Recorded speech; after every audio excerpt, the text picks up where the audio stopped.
Nah, ini adalah visual yang saya buat. Semoga bisa membantu understanding terhadap cara Facebook bekerja dan konsep testing. Misalnya ini adalah audience di niche Anda. Itu ada beberapa audience. Misalnya audience yang pertama ini mewakili beberapa interest.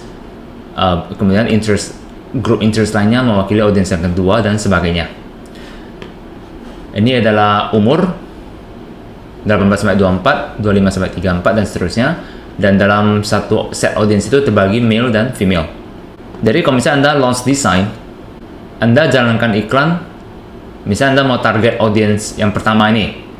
Nah, kemudian Anda jalankan iklan dengan budget $5. Maka inilah kira-kira lampu sorotnya. Lampu sorot itu artinya mencari buyers. Jadi kalau Anda jalankan iklan mentarget 18 sampai umur 65, nah maka inilah yang dicari oleh Facebook, buyers.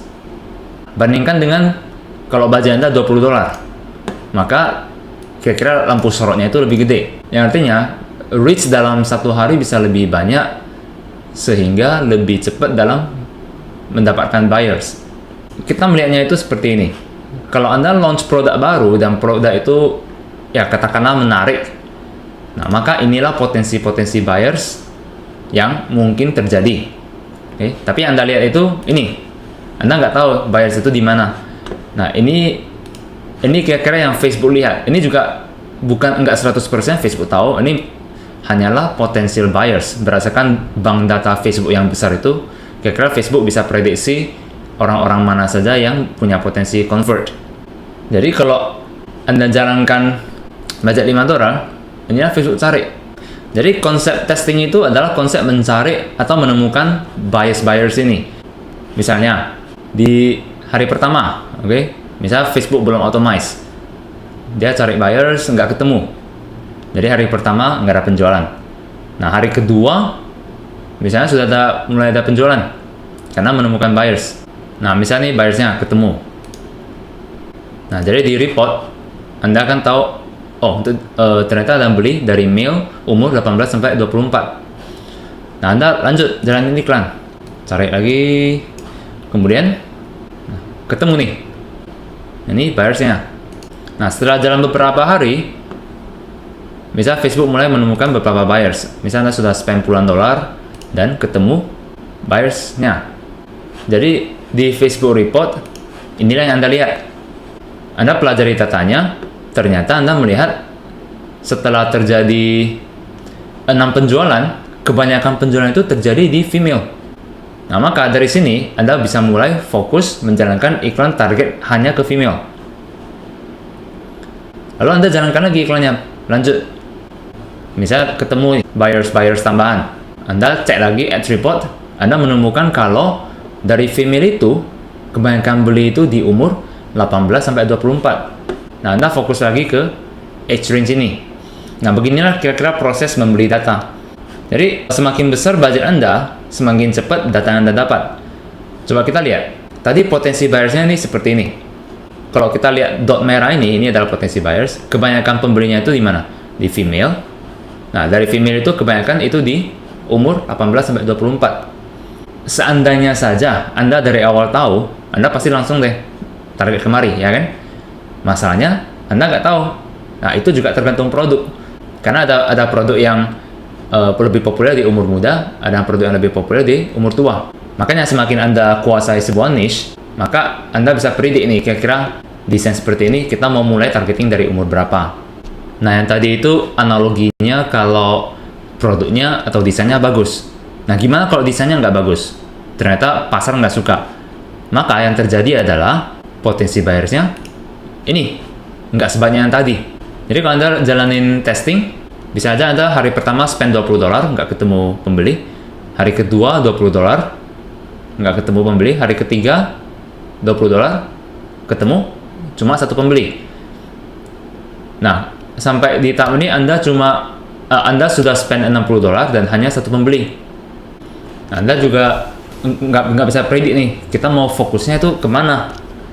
Ke umur yang ini atau ke umur yang lain. Nah, kalau hal seperti ini, ya Anda bisa putuskan apakah Anda mau stop atau Anda mau lanjut. Tapi bisa saja Anda lanjut spend sampai $200 dan Anda coba jalankan iklan di audiens lain, bisa saja Anda masih rugi. Karena memang potensi audiensnya itu kecil banget. Ya, makanya kita juga perlu batasan budget Anda itu untuk satu desain berapa. Misalnya kalau $50 atau satu desain budgetnya $100. Nah, kalau udah sampai budget itu dan Anda masih rugi, ya mau nggak mau Anda harus stop. Karena yang terjadi bisa saja memang desain Anda yang buruk. Seberapa besar budget yang Anda lempar pun itu bakalan percuma. Nah, ini juga bisa mewakili analogi lain, yaitu seberapa bagus targeting Anda.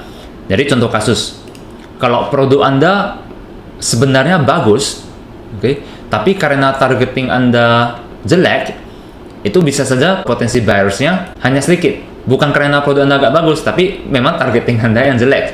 Nah, tapi dibandingkan dengan kalau targeting Anda bagus, potensi sales yang muncul itu berbeda. Nah, oleh sebab itu, dua hal yang sangat penting sebelum Anda melakukan testing itu adalah produk Anda itu harus Anda research. Usahakan desainnya itu sebagus mungkin. Kemudian, yang kedua, usahakan targeting yang Anda lakukan itu dari awal sudah benar. Sehingga kemungkinan munculnya potensial buyers itu juga besar. Kemudian, analogi lain yang ingin saya tunjukkan adalah bagaimana kalau budget Anda besar. Misalnya budget Anda besar, maka Anda akan membuat 3 ad set untuk testing dari awal. Ad set pertama mentarget set audiens yang pertama, ad set kedua mentarget audiens yang kedua, dan ad set yang ketiga mentarget audiens yang ketiga. Jadi ini mewakili 3 ad set, dan katakanlah masing-masing Anda spend $20. Nah, bayangin, ini adalah lampu sorot Anda yang bekerja. Anda punya 3 lampu sorot yang bekerja secara bersamaan. Nah, apalagi kalau budgetnya besar, kemungkinan mendapatkan buyers itu juga lebih cepat. Anda akan lebih cepat menemukan bahwa yang beli desain ini kebanyakan itu di female. Nah, kalau budget Anda lebih kuat lagi, Anda tidak hanya buat 3 SS, tapi Anda buat lebih dari 3 SS dengan masing-masing target di umur yang berbeda. Misalnya nih. Nah, bayangin kalau Anda melakukan ini, Anda akan dengan sangat cepat menemukan kalau potensi audiens itu sebenarnya di umur 18 sampai 24. Nah, inilah yang dinamakan dengan split testing. Jadi ketika Anda scaling, misalnya Anda sudah menemukan winning campaign, ketika Anda scaling, itu juga prosesnya seperti ini. Split test untuk mendapatkan demographics dari buyers. Nah, lalu kelebihan dengan punya budget besar itu ya di sini. Misalnya kita sama-sama berkompetisi di niche atau trending yang sama, kemudian desainnya serupa. Nah, maka kalau budget Anda gede, kemudian ilmu Anda kuat, itu kemungkinan Anda menang dibandingkan kompetitor Anda. Nah, tapi jangan gara-gara saya ngomong gitu, Anda jadi down. Misalnya, oh, saya budgetnya kecil nih, nggak bisa deh. Saya sendiri itu juga mulainya dari nol ya. Saya mulainya itu budgetnya kecil. Semua master Facebook yang saya kenal itu semuanya juga pasti mulai dari nol. Nggak mungkin dong langsung pintar gitu. Nah, makanya kita belajar. Itulah fungsinya Anda belajar course ini. Bisa boost pembelajaran Anda lebih cepat dan konsep dasar Anda kuat. Nah, lagi pula pasar itu gede banget. Pasar US itu gede. Jadi peluangnya itu banyak. Dan lagi pula faktornya banyak faktor lain. Misalnya kalau kompetitor Anda itu budgetnya gede, tapi ternyata misalnya copywriting-nya jelek, copywriting Anda lebih bagus. Nah, atau misalnya Anda targetingnya itu lebih jago dibandingkan dia, maka ads Anda itu bisa lebih relevan. Dan Facebook akan mengutamakan iklan Anda, walaupun budget Anda lebih kecil. Nah, jadi nggak ada yang nggak bisa. Kalau Anda mempelajari ini, ilmu Facebook Anda sudah advance, dan lain kali kalau budget Anda sudah besar, bayangkan seberapa besar dominasi pasar yang bisa Anda lakukan. Ini kelebihan kalau budget gede. Nah, resikonya apa? Resikonya, bayangin kalau tadi, kalau Anda punya budget gede, Anda split test gila-gilaan. Ternyata produk Anda itu jelek. Bayangin berapa yang sudah Anda spend hanya untuk pada akhirnya menemukan ternyata buyersnya cuma sedikit. Nah, itulah yang harus kita balancekan. Gimana kita dari awal testing nggak pelit, tapi juga jangan sampai split test tanpa batasan, gila-gilaan gitu. Nah, itulah